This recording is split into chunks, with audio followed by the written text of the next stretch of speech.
sou artista e trabalho com fotografia, cinema e vídeo há uns 30 anos. Perdi a conta. E nesse meu percurso, a questão de educação também sempre esteve muito presente e, de certa forma, até marcou as minhas investigações como artista também. Eu gosto muito de trabalhar com criança e com jovem. E a primeira vez que eu estou fazendo um trabalho para educadores, que era uma coisa que eu já tinha muita vontade de fazer. Então, agradeço o convite. Acho que vai ser uma bela oportunidade assim, de troca. Na verdade, eu comecei fazendo Super 8, nos anos 80.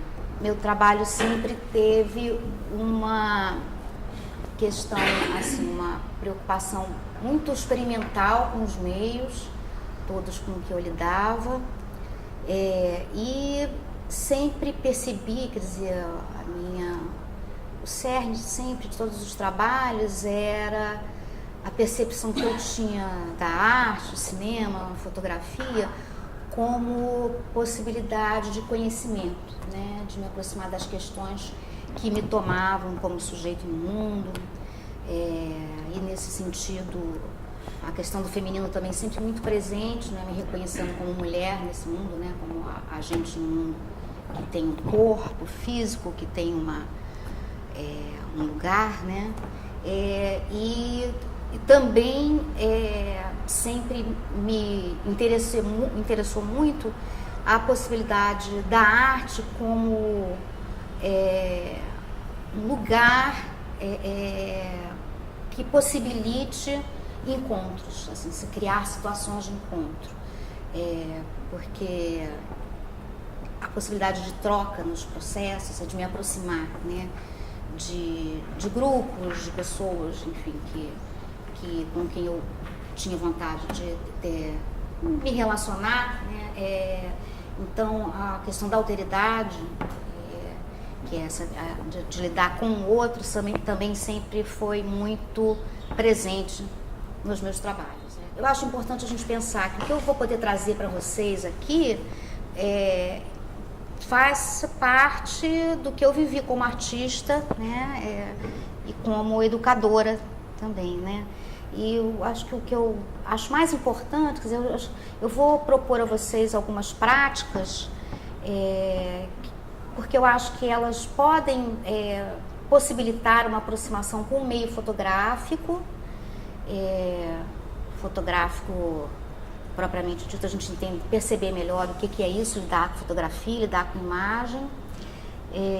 Mas uma questão que acho que aproxima muito a arte e a educação, e foi sempre por aí assim, que eu acho que eu sempre pautei as minhas práticas, eu gostaria de poder trazer isso para vocês, que a arte e a educação são essencialmente lugares de invenção, que possibilitam a experimentação, é o lugar do risco, da incerteza. Eu acho isso muito importante, o educador ter essa clareza, né? Porque isso move todo o trabalho.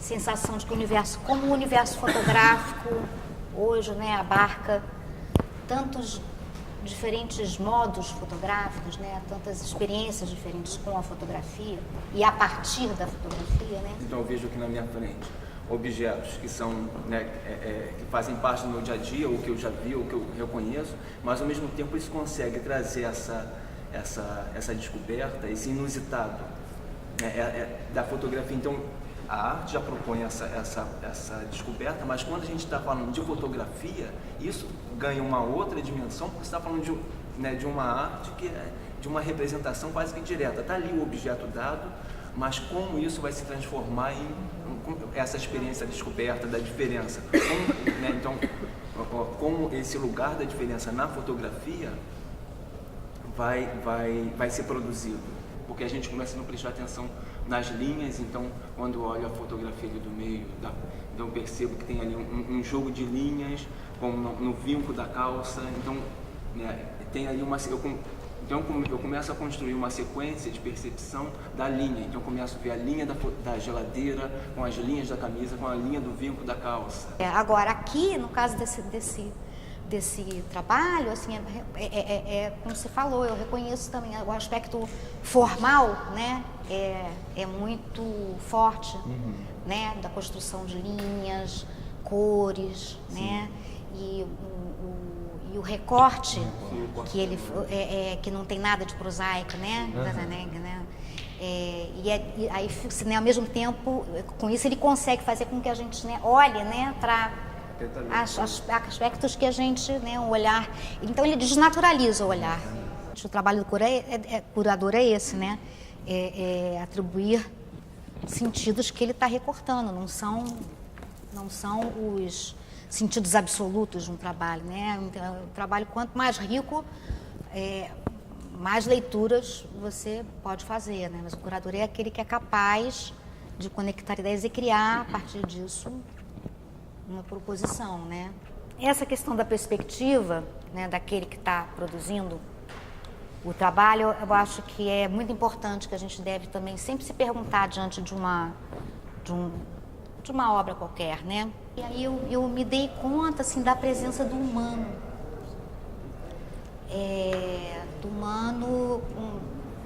Se a gente vai em todas as salas, assim, é difícil uma imagem que não tenha, de alguma maneira, né? As abordagens são diferentes, as questões são diferentes, as escolhas, né? Digamos, o lugar histórico daquela imagem, mas o humano está ali, né? Isso é uma questão muito da fotografia também. A fotografia, desde que ela foi inventada, desde a sua invenção, na década de 20, desde os anos 40, quando surge quando os pesquisadores conseguem diminuir o tempo de exposição, porque os tempos de exposição eram muito longos. Então, para quem conhece um pouco de história da fotografia, aquela conhecida como a primeira imagem, aquela foto que o Niepce tira da janela dele, né? Então, que você percebe, inclusive, que foram 8 horas de exposição, então você percebe a luz do sol iluminando um lado e um outro. Vocês conhecem essa imagem? Para quem não conhece, busca lá, né? Então, era complicado pensar num retrato, né, nesses anos iniciais, né, nas primeiras 2 décadas. Mas a partir dos anos 1840, quando consegue se reduzir esse tempo de exposição, o retrato, ou isso que a gente chama de retrato, quer dizer, o humano, né, passa a ser o tema central da fotografia. E o Roland Barthes tem uma frase muito interessante no Câmara Clara, que ele diz que a fotografia inaugura o estatuto do eu como outro. Porque até a invenção da fotografia, na arte, né, a representação, primeiro eram de santos, então já no século XIX, quando se começa a pintar, não mais reis e rainhas, né, quando o surgimento da burguesia, começa a se pintar, então os burgueses passa a ser uma classe também com poder aquisitivo suficiente para encomendar uma pintura, né? Mas, enfim, só assim, as classes mais, né, poderosas podiam ter acesso a um retrato de si, né? Então a fotografia, ela inaugura essa popularização, essa possibilidade do retrato e do seu próprio retrato também, né? Os primeiros retratistas todos fizeram retratos e tem esse encontro do autorretrato deles também, né? Então, isso, essa possibilidade de você se ver também como pertencendo a esse mundo, né? Eu sugeri que vocês olhassem os trabalhos do Man Ray e do Mauro-Linague, né? Eu vou trazer amanhã os livros do Zé Oiticica e do Geraldo de Barros, mas assim, fotograma são impressões que a gente faz com luz direto na superfície sensível do papel fotográfico, no caso, né? Então, o que é com a gente? Eu chamo de silhuetagem, né? Que a gente vai delinear silhuetas, né? O trabalho, a princípio, é preto e branco, sendo que a gente vai descobrir como esse preto e branco pode ter tons diferentes, mas a gente está, a princípio, dentro dessa monocromia. Então, todo processo de construção artística é um processo de abstração. Se precisar abstrair, aí é que está, né? Reconhecer essas ideias, conceitos, o que te move, né? Abstrair isso daí, lidar com os elementos de linguagem quaisquer do meio que você escolha para construir aquela obra, né? E fotografia a gente trabalha com isso, luz, sombra, linhas, formas, né? Então a gente vai essas imagens que a gente vai construir vai ser sobrepondo a superfície sensível com objetos que pode ser o próprio corpo, pedaços do corpo, porque os papéis são pequenos, a gente tem uma limitação da coisa da imposição do material. Então, vocês escolham, é importante que vocês escolham esses objetos pensando que o que a gente vai conseguir tirar deles é essa forma que a gente chama de forma plana, são as silhuetas. Então, pois A4, preto e branco, né, que pensa que a gente vai criar silhuetas, eventualmente objetos translúcidos. Se for totalmente transparente, se a gente botar um vidro, não vai imprimir nada, né, porque são composições de luz e sombra, tem partes que serão aonde receber luz vai reagir e o que o objeto impedir de vazar a luz vai imprimir fica em negativo. Esse trabalho que se chama Sem Simpatia, Os Meninos do Morrinho, é o último trabalho de uma série que a gente realizou entre os anos de 2004 e 2005. Porque é um trabalho que tem essa natureza dialógica, é um trabalho que é feito, acho que a questão mais importante aqui do trabalho é essa possibilidade de troca que se dá através do trabalho, né? Ele conta dessa história, né? Da história de um encontro que se deu e se desenvolveu ao longo desse período, com os rapazes do Projeto Morrinho, que são os autores, os inventores da obra do Morrinho, que está lá embaixo, né? Que é uma obra que existe desde 1996. Vocês conhecem a história do Morrinho? Esses jovenzinhos, quando eram mais jovens ainda crianças, acho que o Neucirlan era o mais velho na época, tinha 14 anos, o irmão dele tinha 8, enfim, um grupo de meninos que vive ali na comunidade Pereira da Silva, em Laranjeiras, e que quando eram crianças, às vezes não tinham, eles contam isso, não tinham como descer do morro por conta de guerra de tráfico, enfim, né? Tinha o lugar onde eles passavam mais tempo era ali na comunidade. E ao lado da casa do Neucirlan, que a gente não vê, mas enfim, ao lado da casa do Neucirlan, o pai do Neucirlan é pedreiro, o seu Nelson. E ao lado dele, porque ele mora assim, digamos, no limite da comunidade, né? A partir dali é a reserva florestal, não se pode construir. Então você tem a mata, né? E você tem um campo, né? Uma área que era onde eles brincavam. E aí eles começaram a construir casinhas feitas com tijolos que eles tiravam das casas em construção. E começaram a representar, que faziam as casas e seus habitantes, que eles faziam com pedacinhos fazem com pedaços de Lego, criam os personagens, né? E ali, dentro dessa comunidade feita de tijolos, começou a ver uma vida enorme, né, com seus personagens. Eles se reuniam ali para brincar, e aí cada um é dono de um morrinho, e eles representam ali, no morrinho tem bar, tem um boteco, tem escola, tem creche, tem a casa dos personagens, enfim, e eles ali atuam, né, as questões do cotidiano da comunidade onde eles vivem, representam as guerras entre as comunidades também, um toma o morro do outro, e a história continua depois no dia seguinte, como é que acabou, não tomou, enfim. E eles ficam muito atentos também à questão, que isso faz parte, né, do cotidiano também, né, representam às vezes o dono do morro cai, aí eles também representam essa história, enfim. E aí, nessa época, 2004, me chamaram para fazer uma documentação do trabalho deles. Eu costumo dizer que eu sou péssima documentarista.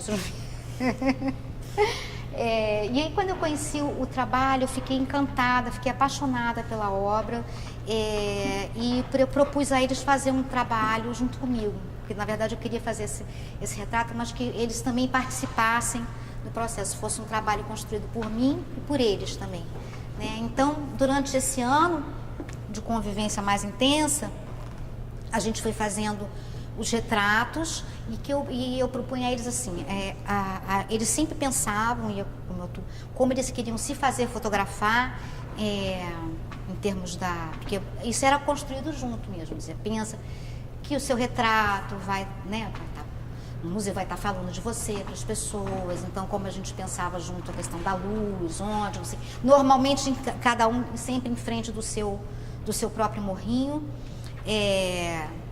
pensava o retrato, e depois eu propunha a eles que fotografassem os seus morrinhos, né? Então o trabalho é feito desse jogo dialógico que apresenta ao mesmo tempo os retratos deles e as fotografias que eles fazem dos seus morrinhos, onde eles montam, né, as cenas, como eu falei, eles criam cenas, histórias no morrinho, e cada um deles então vai e montava então uma cena e fotografava. O trabalho é feito com essa, que durante muito tempo foi meu instrumento de trabalho, não só esse, mas trabalhei muito tempo com pinhole. A escolha de trabalhar com essas câmeras se dá por muitos aspectos. Eu me interesso muito por essa coisa de trabalhar, digamos assim, com meios mínimos, de tentar reduzir assim, a fotografia aos seus recursos mais elementares, para tentar potencializar os sentidos que me interessam, né, dentro do trabalho, né? É aquela questão do como que eu falei para vocês, né? E a câmera é isso. Então aqui tem um eu vou passar para vocês. Peço para vocês tomarem cuidado, porque ela existe já há 30 anos. Mas ela é resistente, mas é preciosa. Vocês vão ver que aqui tem se vocês olharem contra a luz, tem um pequeno buraquinho, e aqui eu coloco, não há muito tempo que eu não uso ela para fotografar, um filme, né? E com essa câmera eu fiz os retratos.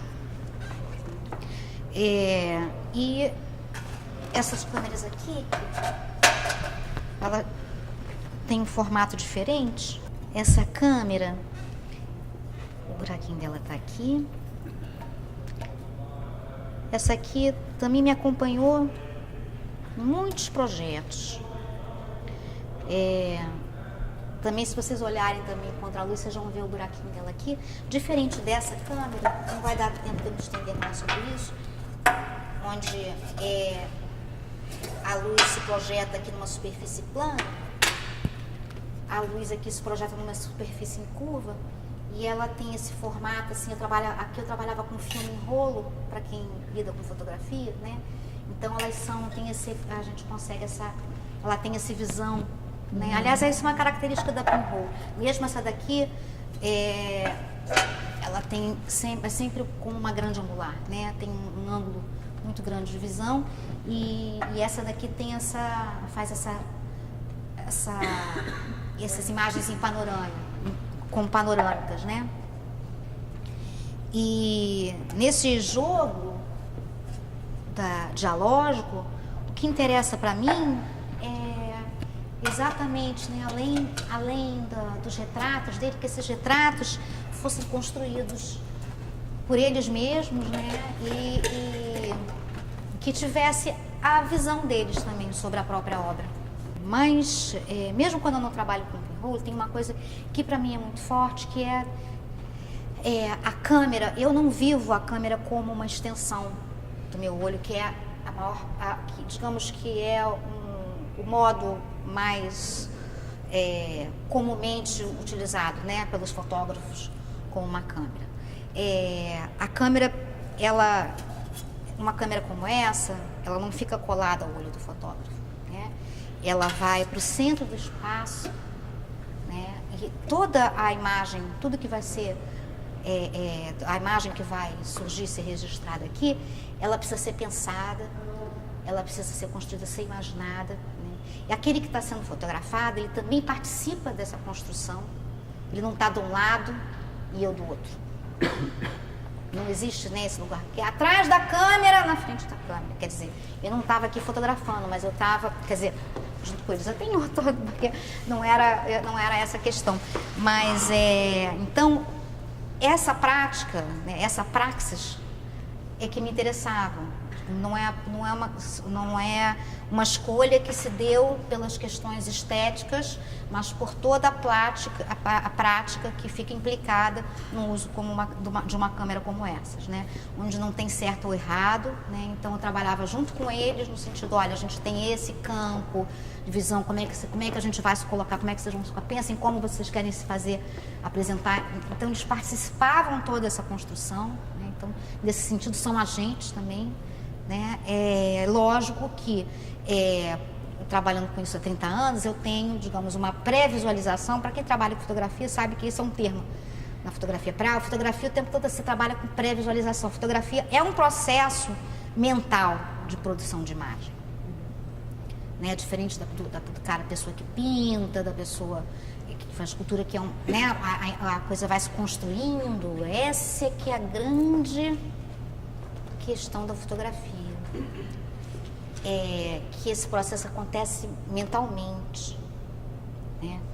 O que acontece, né? A fotografia é a invenção desse processo mecânico, né? Que você tem um aparelho, né? Que você, de uma maneira ou de outra, você puxa a fitinha, né? E a imagem se registra aqui, mas esse processo de produção de imagem, impressão de imagem, ele se completa sem uma intermediação direta daquele que está produzindo a imagem, né? Isso é a invenção da fotografia.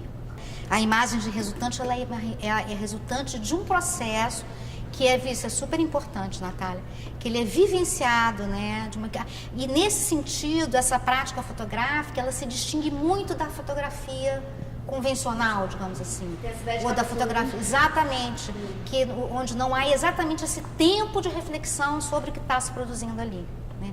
Então, por isso, não só a pintura, mas outros processos que também têm essa característica são, assim, digamos, mais a minha praia. É isso que eu vou trazer um pouco para vocês, né? A gente não vai falar sobre pinhole, mas se bem que até quem tiver curiosidade eu posso, enfim, passar alguma coisa, mas não é porque não gosto de distinguir assim, fotógrafo, não, acho que são processos que possibilitam uma prática mais reflexiva que se dá a partir de um processo mais construtivo. Essa questão da construção é mais evidente, né? E é isso, é uma câmera que não tem visor, então você necessariamente precisa projetar essa imagem dentro da sua mente, né? Eu como uma fotógrafa, mas por isso como uma espécie de agenciadora, mas quem está sendo fotografado também né, está participando desse processo de construção mental da imagem. E às vezes ver menos é ver mais. Porque acho que essa visibilidade toda com que a gente está lidando hoje, acho que... Será que não é um pouco excessiva? Né? Então, também nesse sentido, formalmente, esse processo me interessa, porque tem acho que essas imagens, não sei vocês, mas eu tenho essa percepção, que elas têm uma densidade, tem um outro tempo ali, de qualquer maneira, não estou falando desses meses todos de convivência, mas é uma imagem que você percebe que ela precisou de um outro tempo, não é um instantâneo, né? Não é uma fotografia, né? Tem um tempo denso ali, por conta dessas longas exposições, essa não é a definição, né, daquele corte preciso, que tem a ver com um tempo, esse tempo é o tempo que me interessa, um tempo mais largo.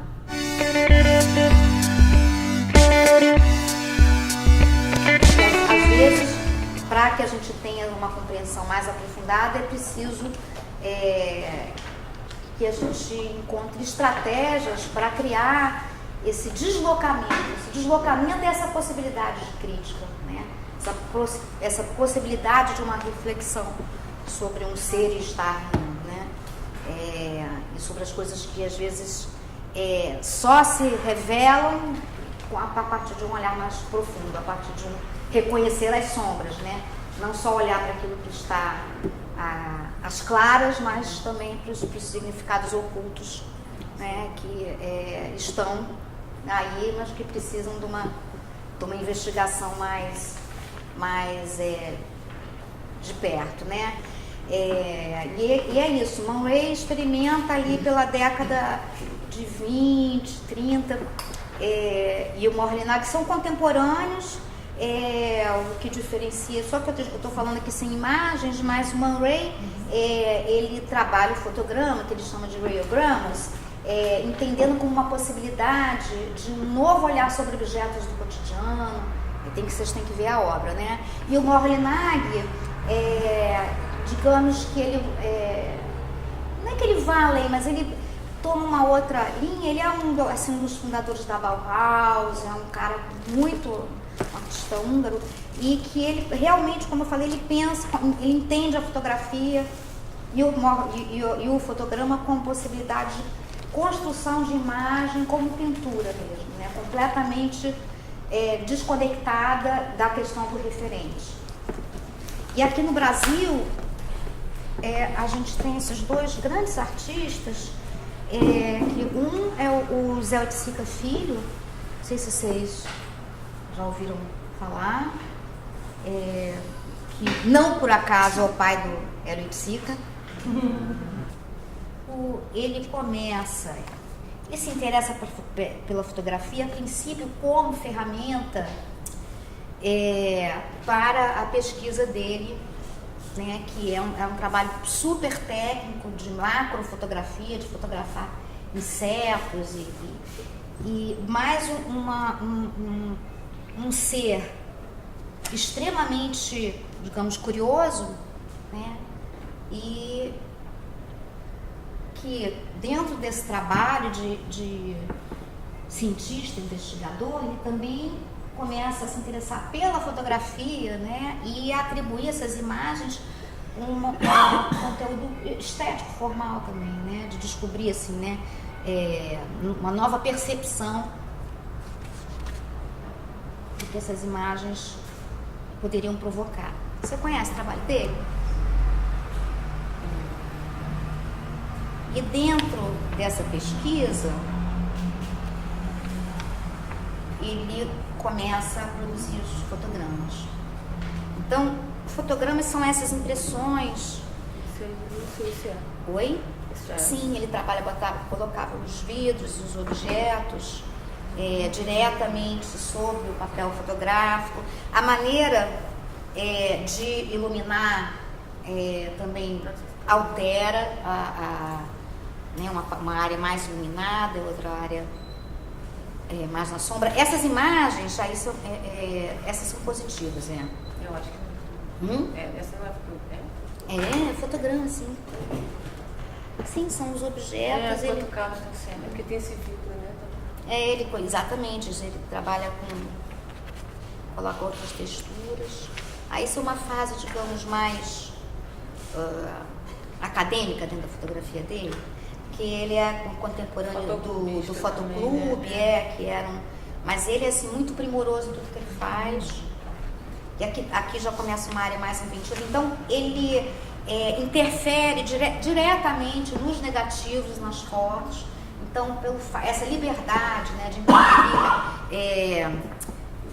E nas cópias também ele pintava sobre as cópias, interferia nos negativos, assim como, por exemplo, limpando uma área do negativo toda de informação para destacar algumas. Sim, isso aqui é uma solarização, mas antes disso ele fazia todo um trabalho. Olha, aqui é a imagem original. Então ele recortava do negativo original as áreas que cobria, né, para imprimir só o que interessava. E na hora de imprimir, isso aqui, na hora do processo químico de impressão, é uma intervenção que a gente chama de solarização. Você expõe, durante o processo, você expõe novamente a luz. Então, dessa forma, você destaca só as linhas de contorno. Aqui também, olha. Então, ele foi ele participou, o José Psica participou do movimento neoconcretista, que é o movimento de ruptura mais importante na arte brasileira, de invenção, né, de uma linguagem estritamente brasileira mesmo, né, de se desconectando de referências mais europeias né, um momento muito importante. Ele participa como fotógrafo, como pintor também. E aqui os fotogramas. E tudo passa a ser material de pesquisa para ele. Como ele pintava, né, aqui, por exemplo, é uma matriz com pinceladas, que ele deve ter trabalhado numa superfície, num vidro, uma superfície transparente, deve ter pincelado ali, aí aquilo passa a ser matriz. Sim, o que é importante aqui? Que com isso, aqui a gente ainda reconhece a pincelada, né? Mas ele começa a produzir imagens que também se descolam da questão do referente, né? Então, isso, quando se pensa em fotografia, né, é uma guinada muito radical. E é isso, ele começa a pensar também a fotografia como possibilidade de criação de imagens de luz e sombra.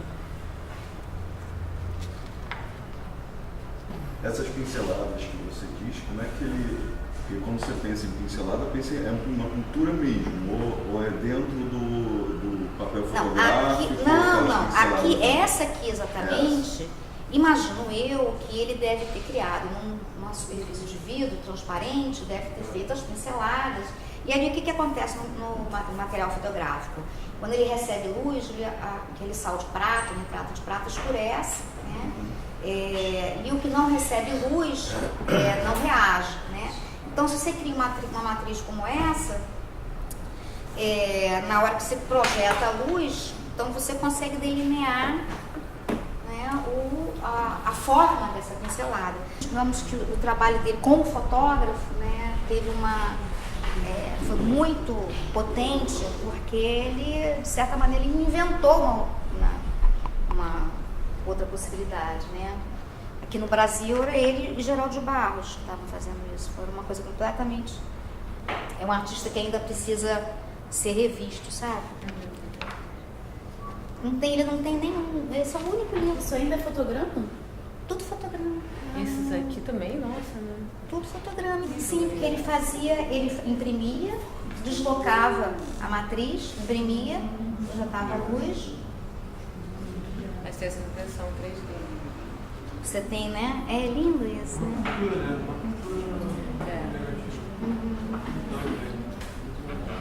Muito legal. E o Geraldo de Barros, então primeiro o período fotoclubista, de uma fotografia mais, digamos, acadêmica, né? Mais ligada à pintura, mas ele já começa a entrar dentro de uma fotografia mais moderna, quer dizer, moderna no sentido de composição, que a gente chama de fotografia moderna, fotografia que valoriza a questão estrutural da imagem, também, ou seja, o referente passa também está em segundo plano, né? Ela perde a função documental para ser mais pensada também como linguagem, mas pensando os elementos propriamente da fotografia para construções formais, linhas, formas, cores, dependendo de como o fotógrafo estivesse trabalhando, né? Mas é uma fotografia que ainda não se descola do real, mas que revela outras maneiras de você perceber essa realidade, né? Então, estou falando disso aqui, que tem uma sobreposição de imagens, ou seja, ele começa a trabalhar também de maneira muito libertária, né? Fotografia.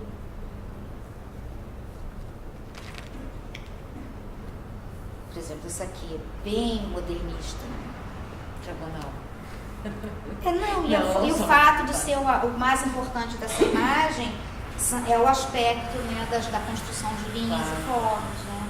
Sendo que quando você faz isso com fotografia, esse atrito, né, do fato de você conhecer, né, a inventividade da questão formal, trabalhando com elementos, né, você não é uma pintura, né, mas um desenho feito a partir de um recorte do real, isso dá, digamos, seria o impacto, né, que esse tipo de imagem produz, né. Aqui, então ele começa a fazer as intervenções no negativo. Muito legal isso.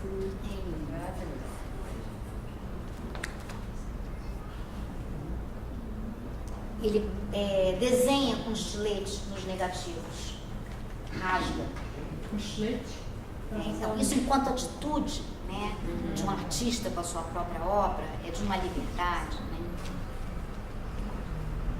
Parece uma gravura, né? Muito próximo. Ele vai identificando os desenhos dentro da foto, que legal, né? Eu vou passar depois para vocês verem mais perto. É uma brincadeira, assim, né? De você olhar novamente, de você rever aquela imagem. Vamos aos. Isso aqui é lindo, né? Essa é muito famosa. Essa é maravilhosa. Vocês estão entendendo aqui que é um sapato? Transforma. Cadê os fotogramas aqui? Tá mais fofinho, Paulinho. Oi? É cruzar o real da imagem Com a imaginação. Não, e tirar essa carga de informação da foto, né? Não é mais interesse, não é mais informar nada, né? É outra coisa. Desinformar. E desinformar parece brincadeira, mas é sério no sentido de nem sempre aquilo o que parece ser, né, de lançar a dúvida, né? Então aqui também, como o Zé Oiticica, o Geraldo, né, não está mais preocupado com a questão do real, construção ou reconstrução. Aqui também ele trabalha com matrizes, assim como o Zé Oiticica, né, ele produzia as matrizes com materiais opacos, transparentes, para criar essas impressões.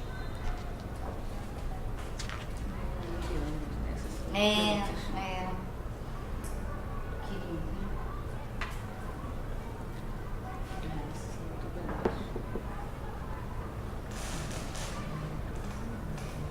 Vai chegando a uma síntese, né?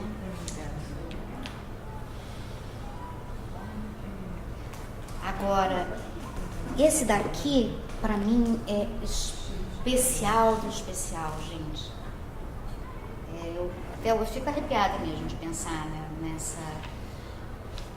nesse trabalho dele, que é o último trabalho que ele realiza.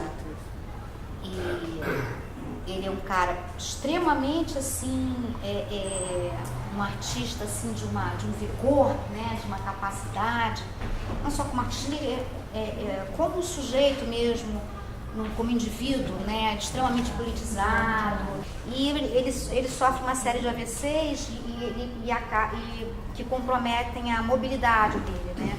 Mas isso não impede de continuar criando e produzindo e reinventando, né? Então o título desse trabalho é bem significativo e eu queria assim fazer acho que para a gente pensar mesmo no que a gente está fazendo hoje aqui, né? Se chama Sobras. Ele passa a trabalhar a partir do arquivo pessoal dele de fotografias, né? Revendo essas imagens e desconstruindo, reconstruindo. Ele trabalha diretamente nos negativos, fazendo esses recortes, faz os recortes, né? E tira fragmentos daquela imagem original e passa a construir outras histórias e outras memórias, né? Quando a gente chama de sobras, o que eu acho interessante aqui é a gente pensar que para o artista não tem resto, né? Todo material é passível de ser ressignificado e ser transformado, né? E a potência desse artista está exatamente, né, nessa capacidade, né, de reinventar essas matérias como ciclos, né? No processo Copy and Roll, isso eu aprendi dentro do processo, e é sobre isso que eu quero falar, sobre aprendizado, sobre o processo, a possibilidade de você estar aberto para o processo de aprendizagem, né? Quando eu disse que só tem uma, para chegar àquela uma, foi um processo enorme, né? Então, o artista, ele vai...